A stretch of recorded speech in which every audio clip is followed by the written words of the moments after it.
저희가 간 큰 초선이다, 또 당대표 출사표를 던졌다, 이렇게 한번 제목을 붙여봤어요.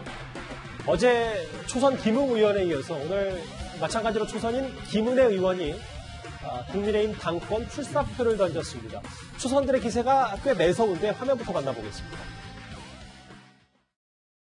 흘러간 물로는 그 물레방아를 돌릴 수 없다고 하지 않습니까? 새로운 인물만이 새 시대의 희망을 담을 수 있습니다. 저는 일단 이 새로운 물결을 거세게 이는 데 방점이 있고요. 단일화 자체에도 저는 닫혀있지 않습니다. 일단 우리의 변화의 바람을 일으키는 데 저는 주력을 하겠습니다. 요즘 국민의힘 초선 열풍 이런 얘기도 좀 많은데, 초선의 도전 다음 화면을 보겠습니다. 단일화 얘기가 나오는 이유가 뭐냐면, 어제 김웅 의원, 오늘 김은혜 의원이 이제 당권에 출사표를 던졌는데, 이준석 최고위원은 저희 뉴스탑10 식구인데 일단 당권 도전의 생각이 좀 있는 것 같고, 윤희숙 의원도 좀 저울질하고 있다는 얘기가 많은데, 네. 이현정 의원님, 실제로 그런데 좀 아까 얘기했던 초선 단일화, 이들은 각기 다르게 각계 전투로 싸우는 게 아니라 한 명이 좀 지지율이 좀 높으면 몰아줄 수도 있다는 분위기가 좀 형성이 되어 있는 것 같더라고요. 지금 국민의힘에서 저렇게 초선들이 나서는 거는 저는 굉장히 정치적 의미가 있다고 봅니다. 예전에 70년대인가요? 김영삼, 김대중, 이철성 이 세 분이 40대 기수론을 들고 나와서 결국 이제 대통령 후보와 당대표가 됐었죠. 그래서 박정희 대통령이 이제 맞선 그런 상황이 있었는데요. 그때만 하더라도 정말 구상유치라고 할 정도로 정말 그 중진들의 비난에도 불구하고 바로 40대 기수론이 정치 변화의 큰 어떤 원동력이 됐습니다. 그때 그 표현이 입에서 전냄새가 그렇죠. 난다, 이런 입에서 전냄새가 난다 이런 이야기였는데요. 예. 그리고 지금 유럽의 정치를 보면요. 유럽의 정치는 대부분 40대들이 다 주도를 하고 있습니다. 그렇기 때문에 굉장히 정치 연령이 많이 내려가 있는 상황이죠.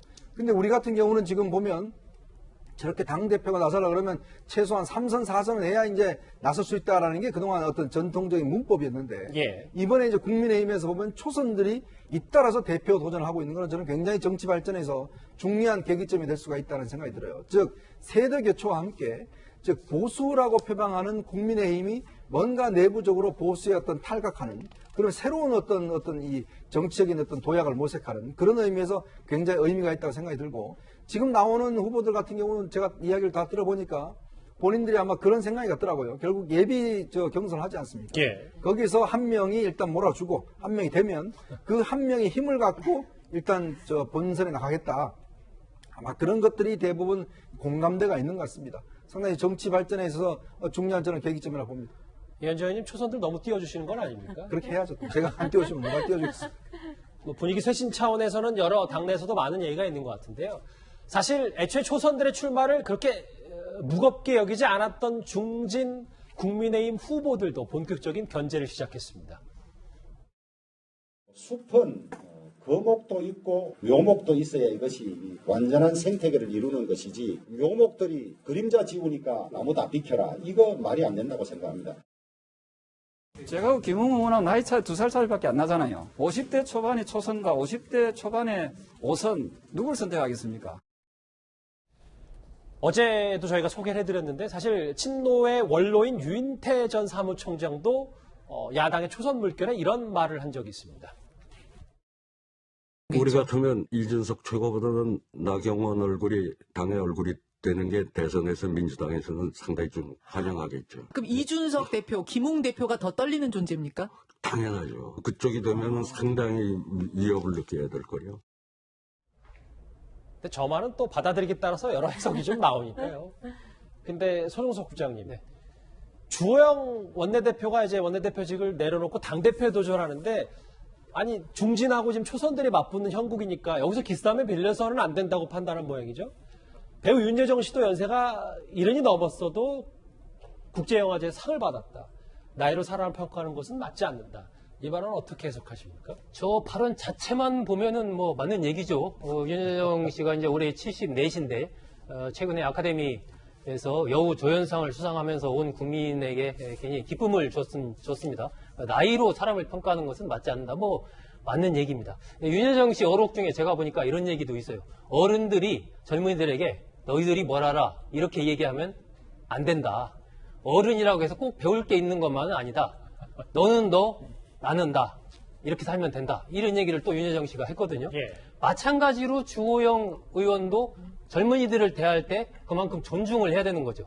젊은이들이 마찬가지로 이제 중진 의원들을 대할 때도 마찬가지고 어쨌든 서로가 초선이든 중진이든 뭐 이런 걸 떠나서 동등한 하나의 주체로서 서로를 인정해주고 이 공정한 경쟁을 하는 것 이런 것들을 이제 젊은이들이 바라는 것이 그런 것 아닌가 예. 하는 생각이 들고요. 뭐 주호영 의원 얘기대로 경험이라는 것이 중요하죠.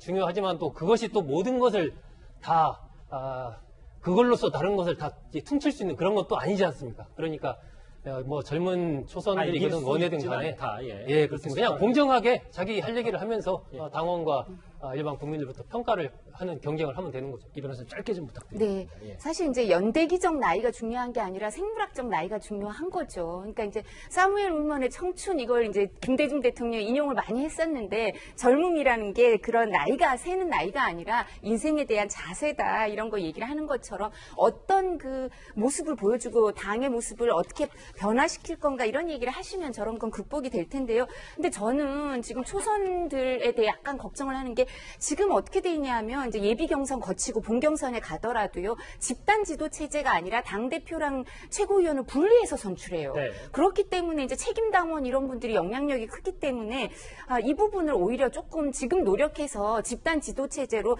당 대표랑 최고위원을 같이 선출을 해서 아까 말했던 그분들 중에 좀 지도부에 들어가는 모습을 보여주면 국민의힘에도 이제 좀 더 그 긍정적인 게 되지 않을까. 그래서 그 부분 좀 노력을 기울이셨으면 합니다.